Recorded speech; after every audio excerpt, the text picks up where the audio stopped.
ukuthi imboni minyaka yonke ivamisile ukwenza lo mcimbi ukuthi uzosibhokisela abantwana bethu. Sibonge ukuthi futhi niyakwazi ukusithutha somphakathi ngokuthula, niphinde futhi nithuthe abantwana bethu noma ke sekunalolu uhlelo lwabantwana transport noma lube kanjalo njalo. Kodwa kubalulekile futhi thina singabazali ukubambisana nabasebenzisana nemboni ukuthi ingane zethu zifike kahle esikolweni ziphephile. Futhi nathi sohulumeni kumele ukuthi sixhumane sisebenzisana nemboni ngokuthi imoto zenu mayihambisa umphakathi wethu semsebenzini noma siyakhona ey'kolweni la sihamba khona uthola ukuthi isimo somgwaqo sesimweni sokuthi imoto ethwele umphakathi iphinde isikhathi eside futhi ingabi nabo ubungozi thina njengomphakathi.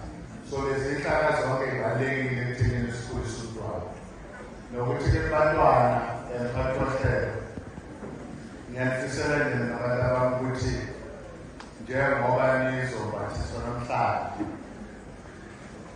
izwi kaNkulunkulu libonile ukuthi kufanele nibathe namhlanje. Kodwa kubalulekile kimi ukuthi nifunde, niphase.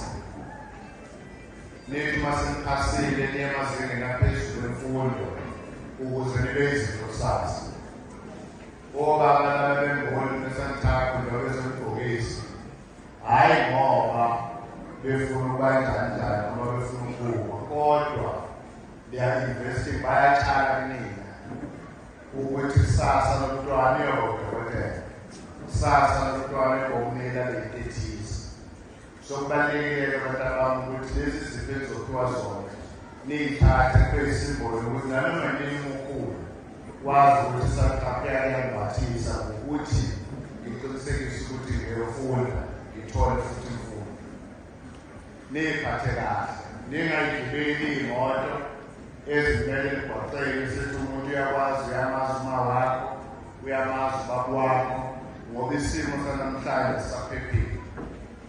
Ngamanye uhambe ngenyawo uma ngayona imoto ethutha umphakathi etekisi ngoba leyo moto leyo seziyayitshontshwa iy'ngane. Siyafisa futhi nabazali baqinisekise lokho ukuthi iy'ngane iy'moto eziyithathayo iy'moto ezaziwayo iy'moto ey'thutha umphakathi, ngoba uma isingane sithathwa nanoma yimuphi umuntu siyoyicika ingane singakazi ukuthi siyithola nalowo muntu akaziwa nasenhlanganweni lasoseshini ukuthi uthatha abantu, ngoba abantu abakahulumeni siyayicela imboni ukuthi isithathela abantu. So mase kukhona umuntu lesethatha umuntu sothi uthathwe yiphi leyo moto mase kuthiwa siyagcina intombazane noma mfana singasazi ukuthi ushoyo waphi.